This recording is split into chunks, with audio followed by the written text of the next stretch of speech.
Jeremiah Walker never asked to be a symbol. He was just a young man on a plane. A first-class ticket in his hand. A lifetime of being watched, measured, and doubted pressing down on his shoulders.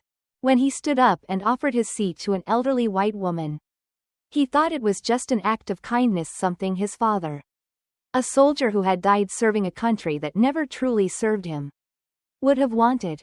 But 5 minutes into the flight, a note arrived, and by the time the plane touched down, Jeremiah had uncovered a truth that had been buried for years, one that told him his father hadn't simply died in war, but had been left to die. The speech he gave at a youth leadership seminar should have been about hope, about unity, about how the world could be better. Instead, he told them the truth. And the moment he stepped off that stage, he felt at the weight of every unspoken rule he had just broken. The quiet, polite rage of those who preferred their history clean, their heroes silent. He had not been invited to tell the truth. And now, he had to ask himself, what would it cost him? Where does silence come from? And who does it truly protect? Subscribe and hit the like button for more stories that challenge the way we see the world.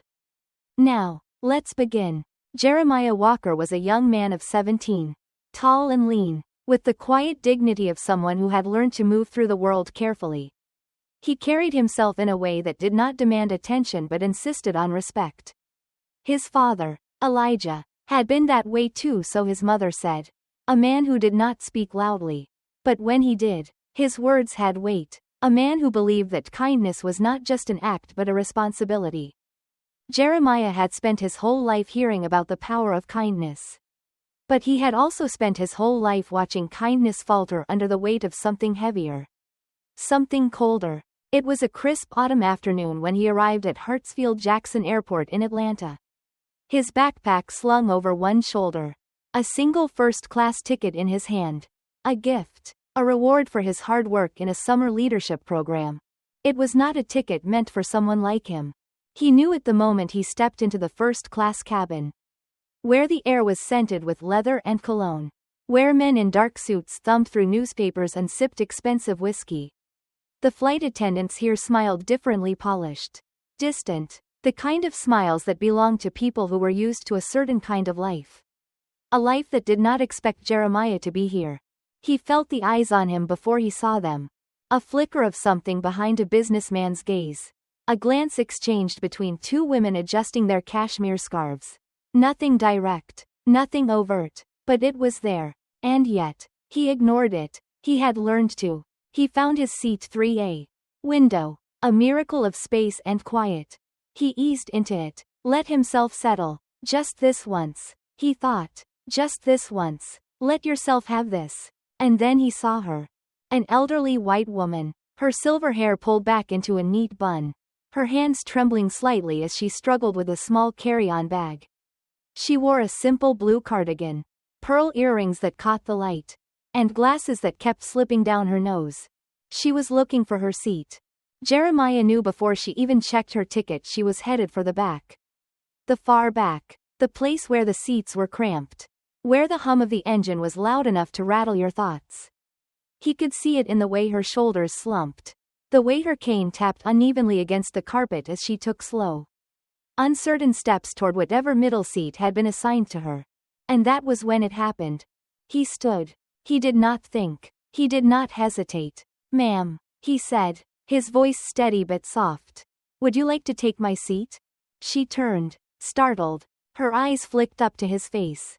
Down to his seat. Back to him. "Oh, no, no, I couldn't possibly," she said, shaking her head. "That's far too generous." Jeremiah smiled. "It's no trouble at all. Really." The businessman in the seat beside him shifted, his eyes darting between them. He made a noise barely audible, but Jeremiah caught it. A small exhale, sharp at the edges. A noise that said, "What is this boy doing?" But Jeremiah ignored it. The woman hesitated a moment longer, searching his face for something in sincerity. A trick, an expectation. But she found none of those things. She nodded, hesitated again, then nodded once more. "Thank you," she whispered. They exchanged tickets. She sat in 3A, sinking into the plush comfort of the first-class seat with a sigh of relief. And Jeremiah walked.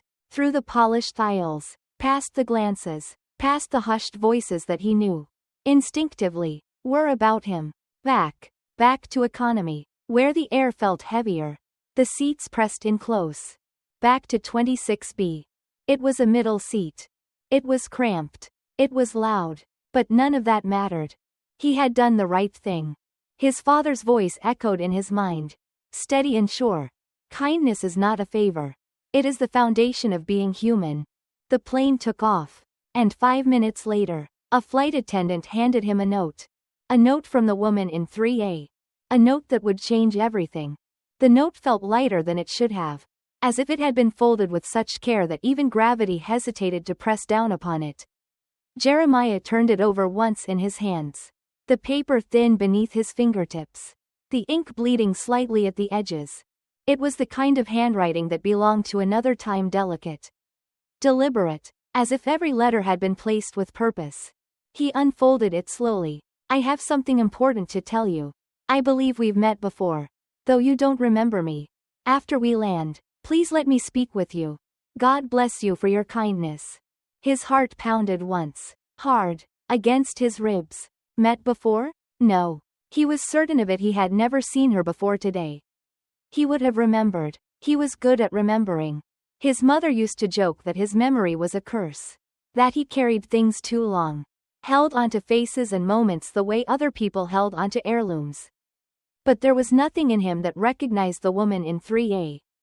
Nothing but the familiar weight of time in her face. The quiet weariness of someone who had seen too much.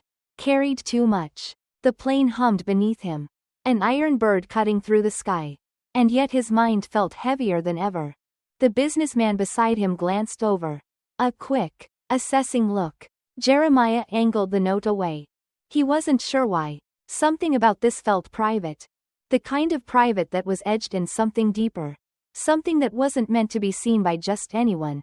The flight dragged on, but the note sat in his pocket like an ember, burning at the edges of his thoughts. Every time the flight attendant passed, he half expected her to bring him another message.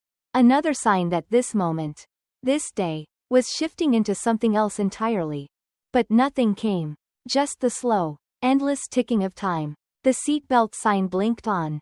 The captain's voice filled the cabin, announcing their descent. And Jeremiah's pulse quickened. The plane landed with a soft jolt. Tires gripping pavement. Engines exhaling like a beast settling to rest. Around him, people were already shifting, reaching for bags, stretching out stiff limbs. The businessman beside him let out a sharp breath, annoyed, impatient as he tapped away at his phone. Already somewhere else in his mind. Jeremiah stayed seated. His eyes flicked forward, searching the line of passengers shuffling toward the exit. She was there. Margaret. That was her name. He didn't know how he knew. But he did. She stood near the front. Her cane balanced against one frail leg. Her eyes scanning the crowd as if she was looking for him. Waiting for him. The aisle cleared enough for him to stand. And then he moved. Each step was deliberate. Each breath heavier than the last. She saw him before he reached her. Her lips pressed together, not in a frown. Not quite a smile. Something in between. Something unreadable. Walk with me, she said, her voice quiet but certain. And so he did. They found a small corner of the terminal near a window.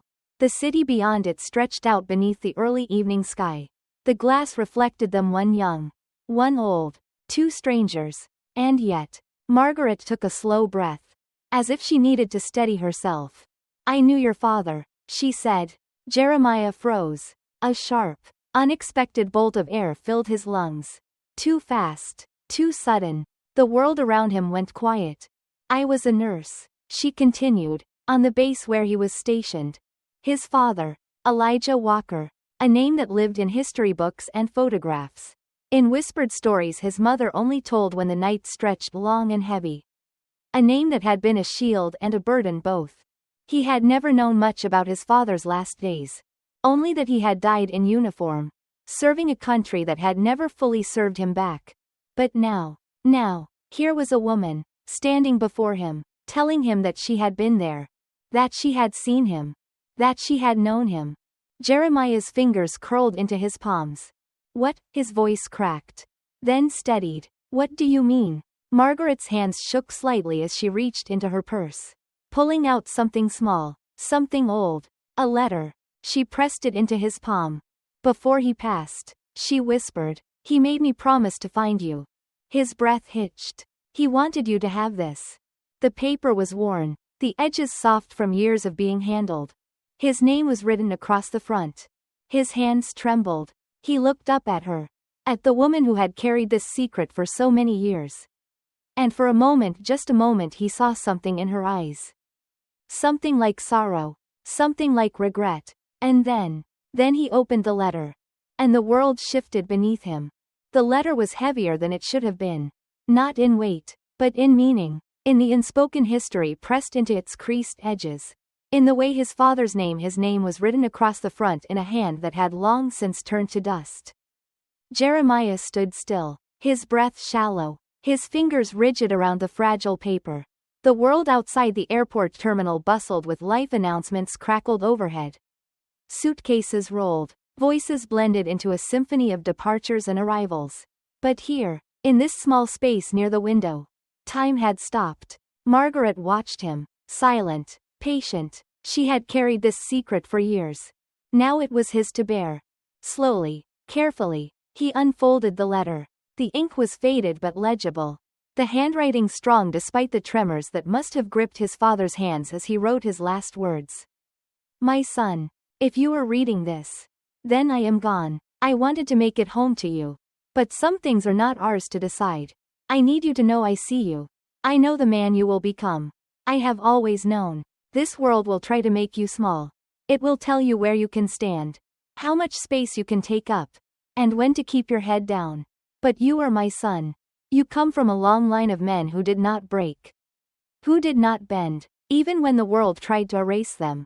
You must be careful, but you must never be afraid. There will be days when you will want to shrink, to make yourself less, to keep them comfortable, but you were not born to be small. Be kind, but never be silent. Be strong, but never be cruel. And know this, my boy, you were loved. You are loved. Always. Your father. The words blurred as Jeremiah read them again. Then again. Loved. A word that had always felt like a whisper when it came to his father.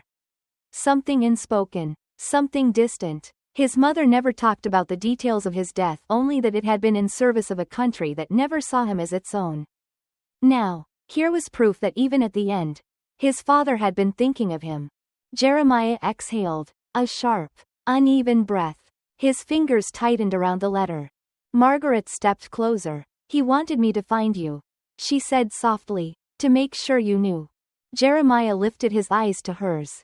And suddenly, the tension he had carried since boarding that plane, since stepping into that first-class seat, began to shift. Margaret's face was kind, but it was also lined with something else. Regret. Not the kind that came from lost time, but something deeper, something older. Jeremiah studied her, something sharp pressing into his ribs.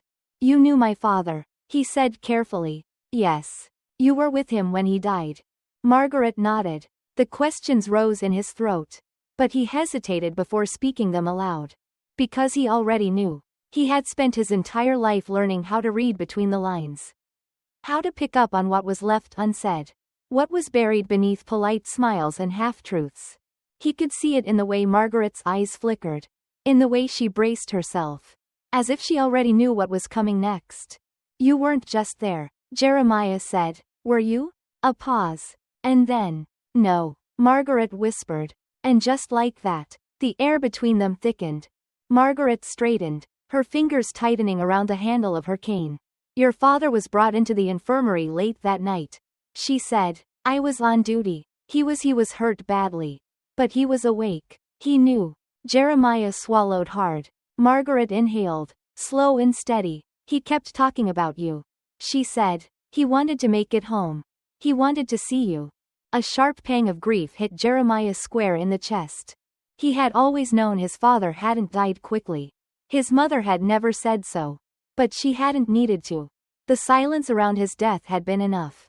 He asked for help. Margaret continued, her voice smaller now. But, she hesitated. Some men on that base. Her voice faltered. And suddenly, Jeremiah understood. Not in full, not yet, but enough. The anger came first. Not hot, not wild, but slow, cold, heavy. He had seen this before. Heard the stories, the black men who had bled out waiting for help that never came. Who had been left behind while doctors tended to someone else. Someone more important. And now, here was a woman standing before him. A woman who had been there. Who had watched it happen. Margaret's eyes filled with something that looked dangerously close to shame. I wanted to do more, she whispered. Jeremiah let out a sharp laugh, one that held no humor. You wanted to, he echoed. She flinched. He felt the fury in his throat. In his chest. In the tightness of his fists.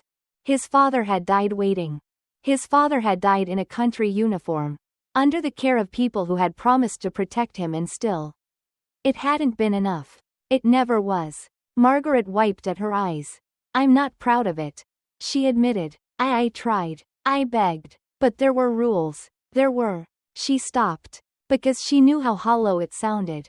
And Jeremiah knew too. Rules. Rules had never been made for men like his father. Rules were just another way to say, not you. Another way to say, wait your turn. Even when there was no time left to wait. The words boiled inside him. But he swallowed them down. Not because he forgave her. But because he had learned. Long ago. That rage did not change the past. Only the future. Margaret looked down. Her shoulders trembling slightly. I carried this for years. She whispered. I don't expect you to forgive me. But I needed you to know the truth. Jeremiah inhaled slowly. The letter still clutched tight in his grip. He wasn't sure what to say.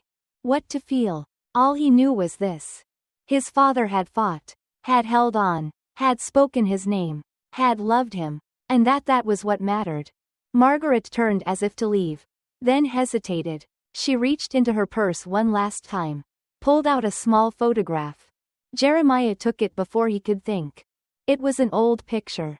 Black and white. Slightly frayed at the edges. His father. Standing tall in his uniform. His arm draped over another soldier's shoulder. Smiling. Strong. Alive. Jeremiah felt something in his chest tighten, something deep. Something painful. But also something whole. Margaret stepped back. Eyes brimming with quiet sorrow. I hope, her voice broke. I hope you carry him with you. Jeremiah met her gaze. I always have, he said. And with that, he turned. And walked away. Jeremiah walked through the terminal. The letter still clutched tight in his grip. His pulse roaring in his ears. His father's words burned through him like fire. This world will try to make you small. You must never be afraid. He wanted to stop. He wanted to sit down. Breathe. Fold into himself and process everything. But the world didn't stop just because he needed it to. The world didn't pause for grief. And so he kept moving. But something had changed. The people around him, the businessmen checking their watches.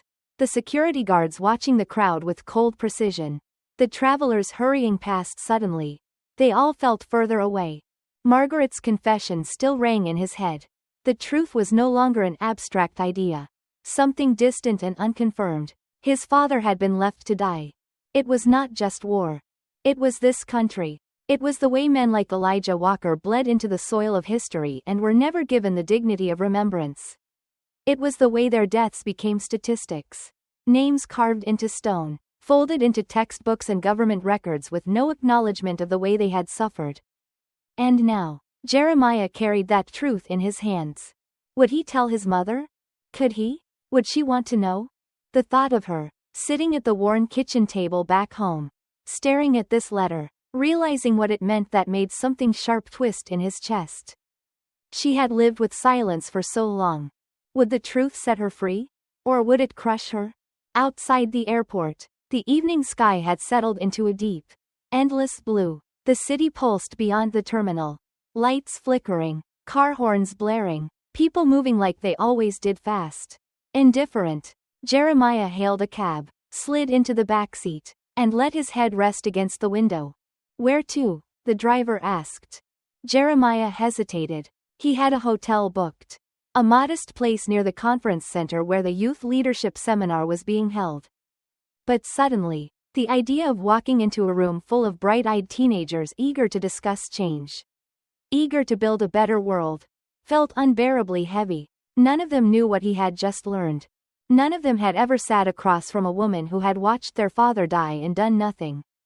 Downtown, Jeremiah said finally. Just downtown. The driver nodded, pulling onto the highway, the city rising ahead of them like a beast with glowing eyes. He wandered for a while, through streets that felt unfamiliar yet the same as any other city in America. Buildings stretched high, blinking signs flashed advertisements for things no one truly needed. Restaurants bustled with people who had no idea that just hours ago, Jeremiah Walker had learned the truth of his father's last breath. He found himself outside a diner. A small place, tucked between two larger storefronts. The kind of place where the waitresses still wore name tags and the coffee came in thick ceramic mugs. He stepped inside, the bell above the door chiming softly. The smell of frying bacon, fresh coffee, and something sweet, maybe pie, settled into the air. An older black man sat in the corner, hunched over a newspaper, his fingers stained with ink. A young white couple laughed quietly at the counter, their hands brushing over a shared plate of fries.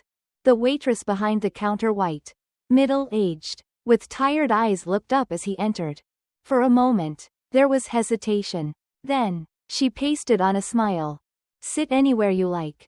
Jeremiah nodded, sliding into a booth near the window. A minute later, the waitress approached, pen poised over a notepad. "You look like you've had a long day," she said. "Coffee?" He hesitated, then nodded. She poured it without another word, the dark liquid steaming as it filled the cup. "You visiting?" she asked. He nodded again. "Seminar," he said. "Youth leadership thing." Her eyes flickered with something curiosity. "Maybe, or doubt." "Well," she said, tucking her pen behind her ear. "That's real nice. Good to see young folks trying to do something good." He wasn't sure what to say to that. She walked away before he had to figure it out. The coffee was strong, bitter. He drank it anyway. He pulled the letter from his pocket, unfolded it on the table, traced his father's words with his fingertips. He had grown up believing that the past was something distant, untouchable, that history was something that happened to other people, something buried beneath layers of time, too far back to reach. But now, history was sitting right in front of him, written in ink that had not yet faded, in words that might as well have been spoken yesterday. The past was never really the past. And the world had not changed as much as people liked to pretend. He thought about Margaret, about the way she had flinched under the weight of her own guilt, about the way she had waited all these years to say something. Had she been afraid? Had she convinced herself that silence was easier? Had she truly believed that time would wash it all away? He thought about the people in the first-class cabin, the way they had looked at him, the way that businessman had shifted in his seat, uncomfortable, disapproving. He thought about how, even now, even in this diner, he could feel the subtle tension of being somewhere that wasn't entirely his. He thought about how many times his father must have felt that. 2. The door chimed again. Jeremiah glanced up. 3 white men entered, middle-aged, broad-shouldered, the kind of men who had known nothing but comfort in spaces like this. One of them glanced at him. And then the glance turned into something longer. Jeremiah felt it immediately. The shift. The quiet, unspoken understanding that he had been noticed. The men walked to the counter. Sat. Ordered. But every now and then one of them looked back. Just a flicker of a glance. A reminder. He had seen this before. The subtlety of it. The way it was never outright.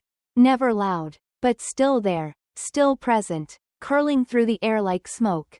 This was the world his father had warned him about. A world that would always try to make him small. A world that would tell him to move. To leave. To lower his eyes. And for a moment, just a moment, Jeremiah thought about walking out. About folding the letter back into his pocket. Leaving the coffee half finished. Disappearing into the night. But then he thought of his father. You must be careful, but you must never be afraid.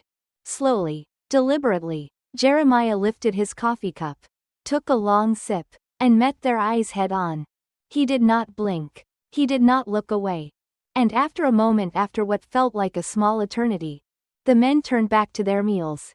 Jeremiah exhaled. And in that moment, he understood. The fight wasn't always in grand speeches. It wasn't always in protests or marches. Sometimes, the fight was just existing. Just being where they didn't want you to be. Just refusing to be small. Jeremiah folded the letter carefully, slipped it back into his pocket, and signaled for the check. Tomorrow, he would stand in front of that seminar. Tomorrow, he would tell his story. Not just for his father, but for himself. And for every other boy who had ever been told, in ways both loud and quiet, that he did not belong. The morning light broke over Seattle like a slow-moving tide. Soft at first, then inevitable. Jeremiah Walker stood at the window of his hotel room, watching the city stretch awake beneath him. He had not slept. His father's letter was still in his pocket. The weight of it had shifted, not lighter, not heavier, just different, as if it had settled inside him. As if it was no longer just a letter but something permanent. He was due at the seminar in an hour. He was expected to stand before a crowd of young minds. Speak about leadership, about change, about making a difference. But now, after last night, after Margaret, after the truth, after the diner, he wondered if they truly wanted to hear what he had to say. Because the truth, when spoken aloud, was not something people always wanted to listen to. The conference center buzzed with nervous energy. Teenagers adjusting their name tags. Mentors chatting in hushed voices. The air smelled like coffee and ambition. Jeremiah signed in, took his welcome packet, found a seat near the back of the auditorium. The stage loomed ahead, bright, polished, a symbol of opportunity. But Jeremiah knew better than most that not all opportunities were created equal. A voice crackled over the microphone. The opening remarks began. A woman in a gray blazer welcomed everyone, spoke about the importance of young leadership, the power of voices, the need for diverse perspectives. Jeremiah almost laughed. He knew what that meant.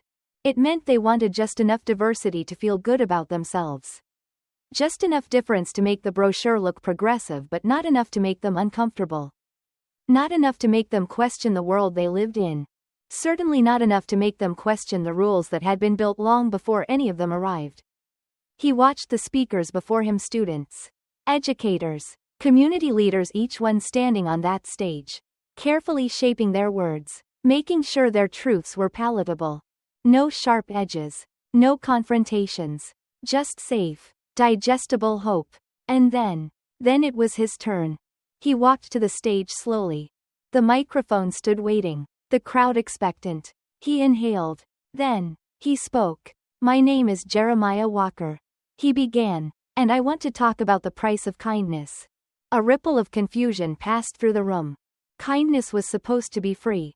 Everyone knew that. But Jeremiah knew otherwise. Yesterday, he continued, I gave up my first-class seat for an elderly woman. A simple act. One that most people in this room would call good. A murmur of agreement. But that's not the part of the story that matters. Jeremiah said. His voice was steady, calm, but underneath it, something was brewing. The part that matters is what happened after. The way people looked at me. The way they assumed I didn't belong there in the first place. The way a businessman beside me shifted in his seat. Uncomfortable, like I was something he hadn't expected. The way a flight attendant hesitated, just for a second, before handing me a drink. Silence. A tension creeping in. I didn't think much of it at the time. Jeremiah admitted. Because I've seen it before. And because when you grow up Black in America, you learn how to see it without reacting. You learn how to carry it. A rustle in the audience. Someone cleared their throat. Someone else shifted in their seat. But then, Jeremiah continued, the woman I gave my seat to wrote me a note. She said she had something important to tell me. He pulled the letter from his pocket. Held it up. Turns out, she knew my father. Turns out, my father spent his last moments in a military hospital, asking for help that came too late. Not because there weren't doctors. Not because there wasn't medicine. But because he was a Black man in a white man's war. A sharp inhale from somewhere in the crowd. Jeremiah pressed on. He wasn't a priority. He wasn't important enough to save. And so he waited. And he died. The tension thickened. Rising. Suffocating. Now, You might be wondering why I'm telling you this, Jeremiah said, his eyes sweeping over the faces in front of him. You might be thinking, what does this have to do with leadership? With change? With progress? His hands tightened around the microphone. I'll tell you why. A pause. A moment. Then. Because this is the world we are leading in. A world where some lives still matter more than others. A world where a black man in a uniform is still seen as a threat before he is seen as a hero. A world where I gave up my seat because I wanted to, because I believed it was the right thing to do, but also because deep down, I knew that if I didn't, someone might try to tell me I didn't deserve it anyway. Silence. No one was shifting now. No one was murmuring. They were listening. Real listening. Not polite. Not rehearsed. The kind of listening that meant something had cracked open. Jeremiah exhaled. I don't want your pity, he said, his voice quieter now, but no less firm. I don't want your outrage either, because outrage is easy. Outrage doesn't last. He stepped back from the microphone, his heart still hammering, the weight of his father's letter still pressing into his chest. What I want, he said, is for you to remember. To remember that every day, there are 1,000 moments like this. 1,000 people waiting for help that comes too late. 1,000 men dying in silence. 1,000 boys being told, in ways both loud and quiet, that they do not belong. He looked out at the sea of faces. Some stunned, some moved, and some just a few angry. Good. Jeremiah turned away from the microphone, walked off the stage, his pulse roaring. Would they thank him for his speech? Would they call him brave? Or would they say he was angry? Would they say he had made them uncomfortable? Would they tell him kindly, politely, regretfully that this was not the place, not the time? Jeremiah already knew the answer, because he had learned long ago that the truth was only welcome when it didn't demand too much. And the truth he had spoken today, it demanded everything. Jeremiah left the stage knowing that something had changed. It wasn't just the speech, though the words still rang in his ears, though his hands still trembled from the weight of them. It was the way the room had felt afterward. Heavy, taut with something unsaid. He had cracked something open. And now, the silence was settling in. He walked back to his seat, the echo of his footsteps swallowed by the hush of the crowd. His pulse drummed in his ears, but he kept his expression even. He had learned, long ago, that showing too much anger, too much certainty, too much anything made people uneasy. And right now, the entire room was uneasy. He could feel it in the way some of the white students avoided his gaze. In the way the program director, a middle-aged man in a navy suit, shifted in his seat, exchanging a glance with one of the seminar organizers. A glance that said, "What do we do now?" It was a familiar moment. One Jeremiah had lived through in classrooms, in meetings, in conversations where people had expected him to be grateful, to be hopeful, to be just angry enough to be inspiring, but not so angry that it made them uncomfortable. They wanted him to talk about injustice. Yes. But they did not want him to name it. They did not want him to say it plainly, to tell them that the world they lived in, the world they had built, was still rigged, still broken, still designed to press men like his father into the ground and call it unfortunate. And yet, he had said it anyway. And now, the room was waiting. For what? For him to apologize? For someone to move on? To smooth things over? To restore the air of polite optimism that had existed before he had spoken? A young woman, a white girl with bright eyes and an earnest expression, turned in her seat to look at him. She wanted to say something. He could see it in the way her lips parted, the way her hands fidgeted in her lap. But she didn't. Because what could she say? That she was sorry? That she understood? She didn't. She couldn't. So instead, she looked at him with pity. And that was worse. The program director cleared his throat. Well, he said, forcing a smile, that was certainly thought-provoking. Jeremiah exhaled through his nose. Here it comes. We are so grateful to Jeremiah for sharing his story. The director continued, his voice careful, practiced. It's important to hear all perspectives, even when they challenge us. There it was. Not especially when they challenge us. Even when they challenge us. As if the discomfort was a burden to be endured, not a truth to be reckoned with. The applause came, But it was hesitant, uncertain. Some clapped quickly, wanting to move forward. Others barely lifted their hands. Jeremiah nodded once, his face unreadable. He had done what he came to do. Now, he had to wait and see what it would cost him. The first confrontation came at the break. A tall white student, Connor or Carter or something like that, approached him near the coffee table.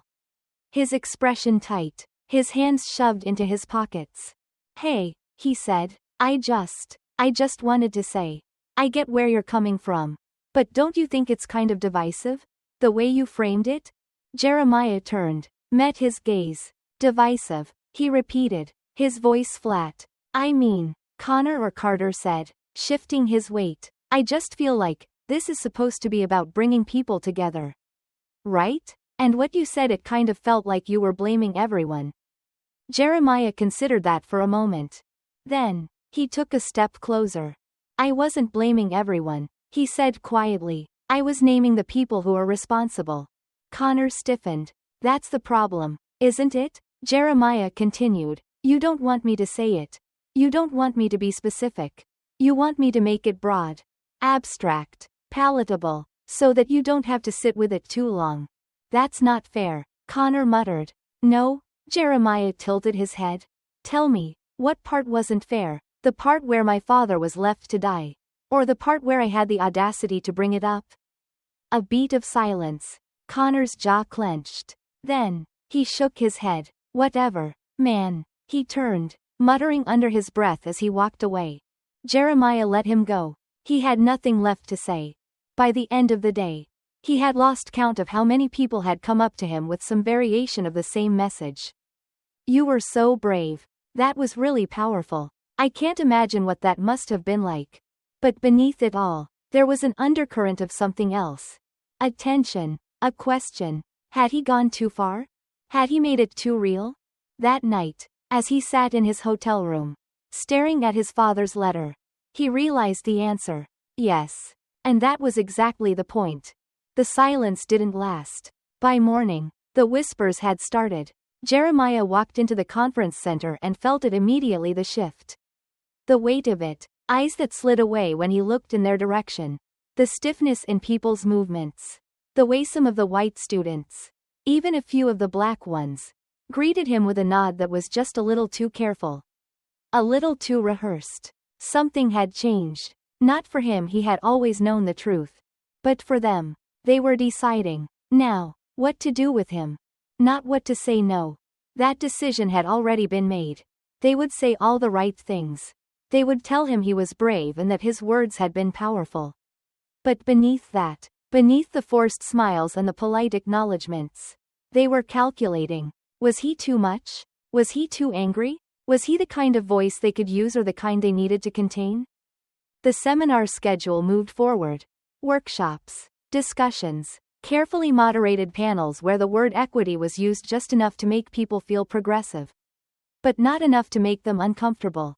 Jeremiah sat in the back, watching, listening, and waiting, because he knew it was coming. It happened just after lunch. A staff member, a woman in a sharp blazer, one of the organizers who had been all smiles when he arrived, pulled him aside. "Jeremiah," she said, with the kind of tone that was meant to sound warm but was just a little too controlled. "Can we talk for a second?" He nodded. She led him to a quiet corner, away from the rest of the students, near a row of floor-to-ceiling windows that overlooked the city. He could see her rehearsing in her head before she spoke. She took a breath. "We just wanted to check in," she began. "Your speech yesterday, it really made an impact." Jeremiah said nothing. She hesitated. "We've had a lot of conversations since then." Conversations. The kind of word that pretended to be neutral but was really just a way to say, "We're not sure about you." She smiled, but it didn't reach her eyes. "We're always looking to create a space where everyone feels heard." She continued, "And your story, it was powerful. But some people felt, maybe the way you framed it was a little divisive." There it was. Jeremiah let out a slow breath. "Divisive," he repeated. She nodded, her smile faltering just slightly. "I think it's just that some of the students felt like it painted a picture that maybe wasn't entirely fair." He tilted his head. Not fair to who? She blinked. I mean, she said, shifting. We want to be careful about making people feel alienated. Which people? Jeremiah asked. Another hesitation. A beat of silence stretched between them. I just think, she said finally, carefully, it might be good to clarify some things. Clarify? His voice was even, steady, but there was something sharp beneath it. She swallowed. Yes. Maybe just emphasize that while these are important conversations, it's also about moving forward. About unity. About focusing on solutions, not just problems. Jeremiah exhaled. There was no anger in his face. No outward reaction. But inside, something was twisting. Because he knew this game. It was an old one. And he knew his lines. He could nod. He could smooth things over. He could stand in front of that room again and fix it, make his truth more digestible. More manageable. He could shrink it down to something they could hold in their hands without burning themselves. Or he could tell them the truth again. That evening, he stood on stage for the closing session. The audience was restless, waiting for him to speak. Jeremiah stepped up to the microphone. And he told them, plainly, what had happened. That he had been pulled aside. That he had been asked to clarify. That he had been told his words had made people uncomfortable. The murmurs started immediately. The staff shifted in their seats. The woman in the sharp blazer sat up straighter. Her fingers tightening around her pen. Jeremiah ignored them. I've spent my whole life being told to soften my words. He said, his voice steady. To be careful how I say things. To make sure I don't make people uncomfortable. The murmurs grew louder. I was told my speech was powerful. He continued, but it was also divisive. And that's the problem, isn't it? The truth is divisive. The truth does not care if you are comfortable. He scanned the crowd. Some of them were with him. Some of them weren't. It didn't matter. My father didn't get to clarify anything. He said, when he lay dying, waiting for help that never came. No one pulled a doctor aside and said, maybe we should make sure he feels heard.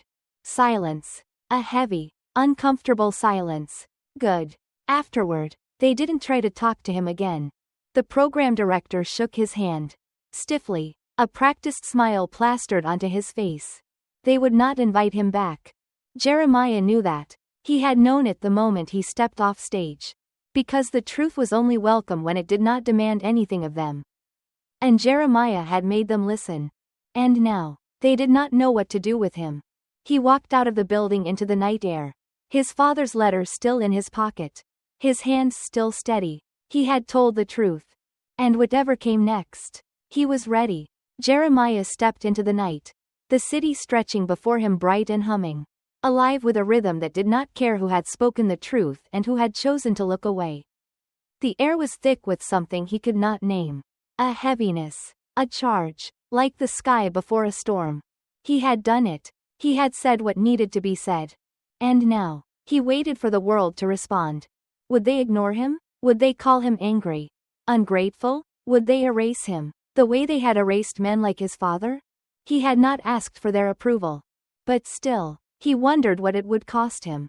The hotel lobby was quieter than the streets outside. The kind of quiet that held echoes, distant conversations. Laughter from the bar. The hum of a television playing news that no one was watching. Jeremiah moved toward the elevators. His steps deliberate. His pulse steady. Then, Jeremiah. He turned. It was Alina, the girl from the seminar. The artist with the quiet voice and the sharp eyes. She stood near the entrance. Arms crossed. Her expression unreadable. For a long moment, neither of them spoke. Then, she exhaled. That was. She shook her head, searching for the right word. Something. Jeremiah raised an eyebrow. Something? She let out a small laugh. But there was no humor in it. You know what I mean. He did. But he waited anyway. She stepped closer, lowering her voice. You know they're going to try to bury this. Right? The way they always do. Yeah, he said. I know. She hesitated. And you're okay with that? He thought about it. About the way the program director had looked at him. About the way some of the students had refused to meet his gaze. About the silence that had followed his speech. Thick and uneasy, filled with the weight of things people did not want to face. Was he okay with it? No. But he had never expected anything different. You think I should have stayed quiet? He asked. Alina's eyes flashed. No. I think you should have said more. That surprised him. She shook her head. They want it neat. They want it clean. They want a version of the truth that doesn't make them feel anything. Jeremiah studied her. And you? Her jaw tightened. I want them to feel it. A pause. Then, me too, he said. For the first time that night, something in his chest eased. He had not been the only one listening. The next morning, the emails started. Some were filled with praise. Thank you for your honesty. Your words made me think differently. I never considered that perspective before. But others were not so kind. You should be grateful for the opportunities you have. Why do you always have to make it about race? This kind of rhetoric is exactly what divides us. And the worst. Maybe if your father had made better choices, he wouldn't have ended up where he did. Jeremiah read that one twice. Then he closed his laptop. He had expected it, but knowing it was coming did not make it hurt any less. The plane home felt different from the one he had arrived on. This time, there was no first-class seat waiting for him. Just a row in the back. Squeezed between strangers, the hum of the engine filling the silence between them. And yet, he did not feel small. He did not feel out of place. Because the truth, once spoken, did not shrink. It did not bend to make others comfortable. It did not wait for permission to exist. Jeremiah reached into his pocket, pulled out his father's letter, unfolded it carefully. You must be careful, but you must never be afraid. His father had left him these words. And now, they were his to carry. No matter the cost.